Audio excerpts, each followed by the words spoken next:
All right, guys. Today I wanted to talk about the collaborative process, at least in regards to songwriting as well as production. And a main focus I want to display or shine a light on is the master and the amateur. And this comes from someone's comment on my first video I put out when I talked about being an amateur and being kind of zen. Apparently, there was sort of a Zen Buddhist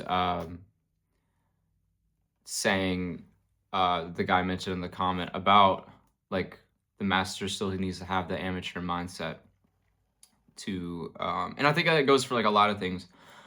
So I'll talk about like two instances that I experienced with being a master and an amateur, um, and how both times the amateur mindset, really kept my head above water. Or, because when you're collaborating, you want to be sort of like, it depends. Like, if you say you're in a songwriting session, there's a lot of people, you want to almost be like the lamp in the room, but not, you know what I mean? Like, quiet, making sure everything, is visible, but not getting in anybody's way.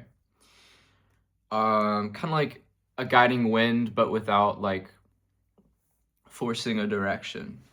So I guess okay, master and amateur. I will give an example when I was the amateur, around the master, and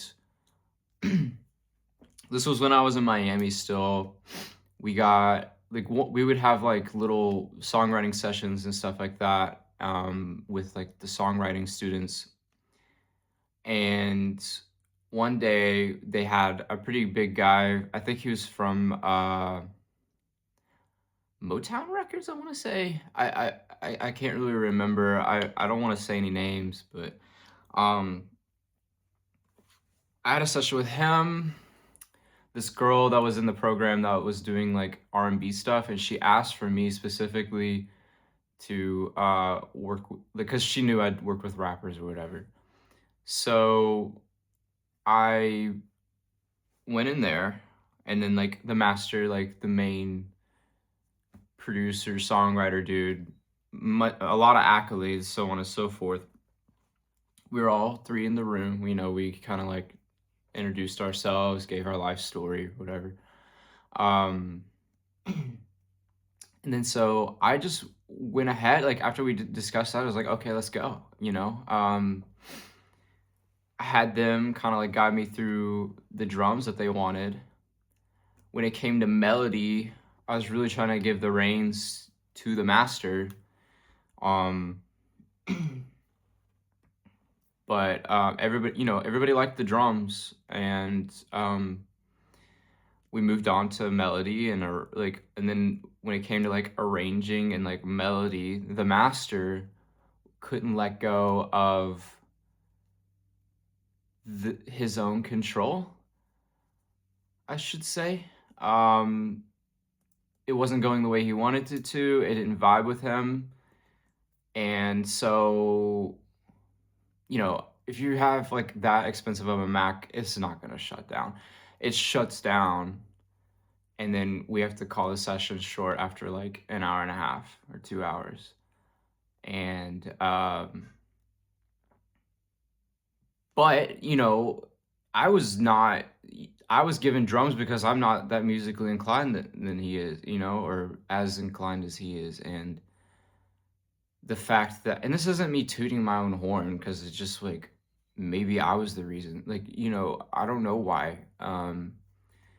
Other than just like what I observed in the room, why your computer magically shuts off and you have to cancel the whole session. So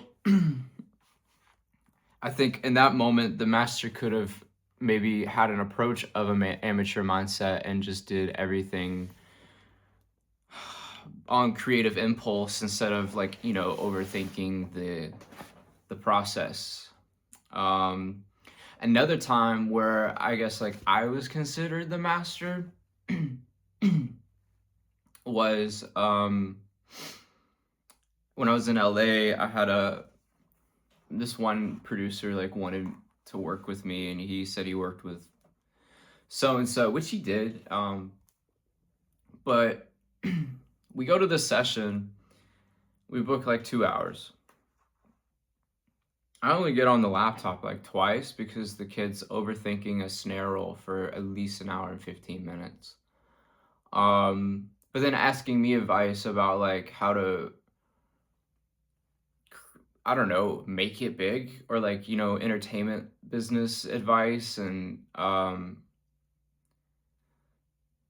thing like, or like, like, oh, does this sound good? Does this sound good? It's like, well, this is supposed to be a collaborative thing. Let me show you what I can do. But anytime I touched the computer, it was like it was wrong. And in moments like that too, you kind of learn like collaboration is just an experience, and you need to learn from it. It's always a learning experience, whether it's positive or negative, whether it's 15 minutes or 15 days. Um,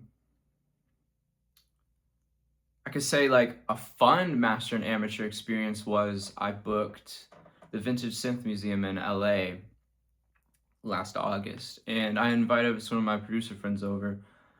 Um, and I'm more of the synth guy, but they all have the plugins of them, and we just had a ball like making little arpeggios on a Juno, or like making a layer patch on a Jupiter 8, and because when are you ever gonna touch those again? You know what I mean? And we made some cool sounds that day, and we got some sample material, and like we didn't get like a full song finished or like a full beat finished, but we just were dumb and like just made cool sounds, made cool beats, and in post production. So yeah, and then moving on from master and amateur, I would say just say you're in a songwriting session and the direction's sort of like implicated, but the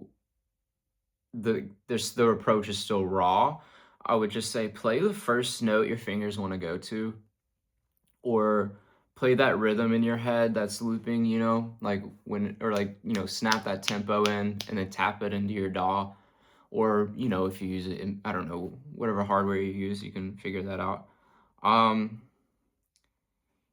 When you have to force things too, it can get pretty frustrating, but in times like that, it is a good place, like a good time to remind yourself, like, to let it go, and to, like, you have to be okay with nothing coming out from it, or like, there's no need to cling on to an idea of like, even if, say you're working with like your favorite artist ever, like you dreamed about this moment, you have to be okay with just like loving that present moment more than loving the idea of the success that comes from it, or loving the idea of the recognition, the acknowledgement, or even just it getting released in general. Like, sometimes real art is not put in galleries, That's from a t-shirt I read. Don't take it with a grain of salt, please. So I think, like, especially when you're in bigger groups, or like say one-on-one in bigger groups, you can get varying results, of course. One-on-one, say you're like working with the artist, allow them, if you're the producer, allow them to bang on the table for drums, and then you replicate that like creatively into your workflow. Maybe just play like one note at a time on the keys, or on the guitar, just like strum a rhythm just to get the ideas down, because 90% of it is going to be execution, especially when you're paying for studio time. So you only get like 2 hours of studio time. 90% of execution should be just getting the idea down as fast as possible, capture that lightning in a bottle, and then you want to do the other 10% in post production every time. Get the idea down, sit with it, live with it, rehearse it, maybe come back a week later and finish it once and for good. Or, that's another part of collaboration, is sending it off to someone else, sending it off to an engineer, sending it off to a really, like an arranger or a vocal engineer or anything like that. And then come back and revisit the idea. Keep it minimal. So then that way you can maybe like, okay, that one's good. Let's move on to another one. And then we can go and revisit all these the next session. When other people can't get their own shit together, whether that's social skills or whether that's like, yeah, I would just say like social skills, what they're throwing the vibe off. You could tell they're throwing the vibe off. Maybe you're the one throwing the vibe off without you knowing it. In moments like that, it is very important to once again be that lamp and be that you know, let them fuck up, not you, I guess. Make sure you have social skills and social cues, and when you are the one called upon to work with others, it's important to be the,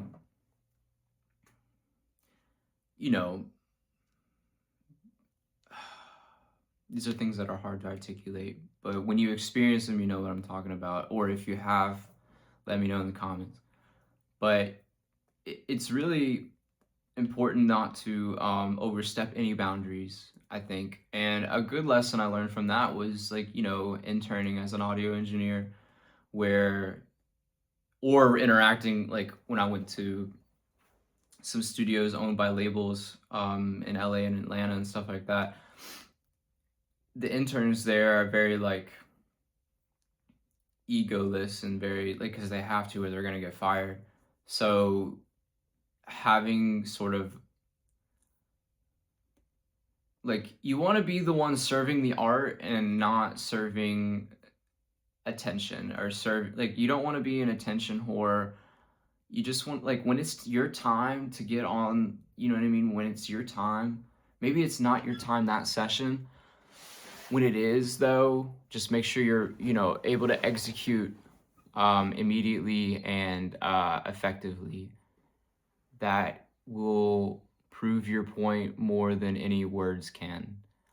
That is all for today. I might do some more on collaboration,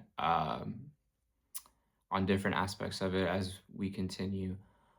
So thank you. Yes.